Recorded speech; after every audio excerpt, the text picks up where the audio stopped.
Christian Rudolph Tobing, 36, tersangka pembunuh Ade Yunia Razibani alias Ica, 36, tersenyum saat mendorong troli berisi jasad korban dalam lift di apartemen di Jakarta Pusat. Polisi mengungkap arti senyuman tersangka tersebut. Jadi kami juga tanyakan kepada tersangka kenapa tersenyum, ya jawabannya karena happy, ujar Dirkrimum Polda Metro Jaya Kombes Hengki Haryadi, kepada wartawan di Polda Metro Jaya, Jakarta, Jumat tanggal 21 Oktober tahun 2022.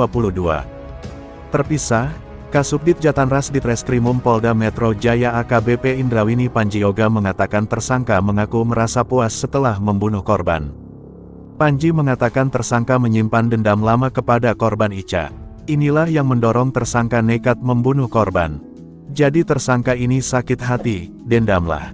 Dendam karena ini sebetulnya masalah sirkel pertemanannya saja, ujarnya. Panji menyampaikan tersangka Christian Rudolph Tobing sudah merencanakan pembunuhan terhadap korban. Dia bahkan sempat mencari cara membunuh di internet. Pembunuhan korban ini terjadi pada Senin, 17/9 di sebuah kamar apartemen di Jakarta Pusat.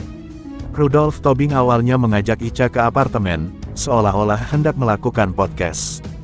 Jadi awalnya diajak buat podcast bikin konten soal rohani semacam itu, karena mereka aktif di komunitas J-Army, kata Panji. Namun, setiba di apartemen, korban disiksa. Korban kemudian dicekik hingga tewas. Tersangka pembunuhan wanita bernama Ade Yunia Razibani atau Ica, 36, adalah seorang pendeta muda. Hal tersebut diungkap pimpinan gereja tempat pelaku pernah berkhotbah. Jadi di gereja itu ada tingkatan, ada namanya pendeta pembantu, ada namanya pendeta muda, baru pendeta penuh. Nah, dia, Rudolph ini pendeta muda, kata pimpinan gereja GBP Kasih Allah Ministry Camp Charles Freddy. Dan aktivitas dia, sejak 3 bulan terakhir tidak ada di sini, sejak 3 bulan terakhir sudah tidak beraktivitas di gereja ini. Jadi kegiatan-kegiatan di luar tidak berkaitan dengan gereja, itu tindakan-tindakan individu.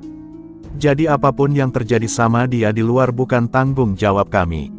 Itu kan tindakan pribadi dia, jadi ini oknum, tegas Charles. Charles menambahkan Christian Rudolph Tobing mulai berstatus sebagai pendeta muda di GBP Camp sejak Maret tahun 2022. Sejak itu, Rudolph mulai diberi waktu untuk berkhotbah sebulan sekali. Namun kemudian, kata Charles, pendeta muda Rudolph sudah tidak berkhotbah di GBP Camp sejak Juli lalu. Charles mengaku tidak mengetahui alasannya. Kalau dia, Rudolph itu khotbah pun sebulan sekali, bahkan 2 bulan sekali, bukan pendeta tetap. Dia itu baru 3 kali beri khotbah, jadi tugasnya itu, memberi khotbah hanya sekali-kali. Jadi dia mulai jadi pendeta muda sejak Maret, sekarang baru 7 bulan, kemudian tidak aktif 3 bulan, berarti kan beraktivitas di sini hanya 4 bulan, ungkap Charles.